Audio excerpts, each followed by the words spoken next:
sparčiai auga, miestas tampa modernesnis, gyvesnis ir labiau atviras žmonėms. Šiai dienai vis dažniau girdime iš pirkėjų, jog jie nori gyventi taip, kad viskas būtų šalia. Darbas, mokyklos, darželiai, parduotuvės, mėgstamos kavinės. Jie daugiau laiko nori skirti savo laisvalaikiui šeimai, o ne praleisti spūstyse. Naujininkų rajonas yra vienas iš labiausiai potencialą turinčių rajonų Vilniuje šiai dienai. Čia sparčiai formuojasi nauja gyvenamoji aplinka, taip pat perspektyvą įžvelgia ir kiti vystytojai. Čia gyvenant reikia rinktis ar senamiestis pėstute, ar dviračiu, ar vos per kelias minutes automobiliu.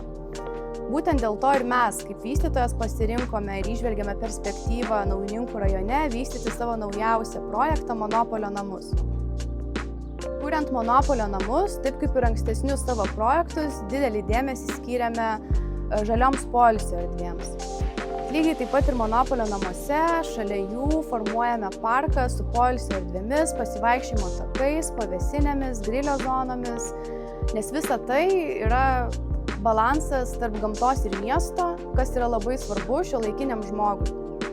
Funkcionalūs būstai, platus parkavimas vietų pasirinkimas, individualūs garažai, židiniai bei nuosava sporto salė ir parkas šalia namų. Tai yra gyvenimas mieste be kompromisų. Atvykit, išsirinkit savo namus ir raktus gaukite iš karto.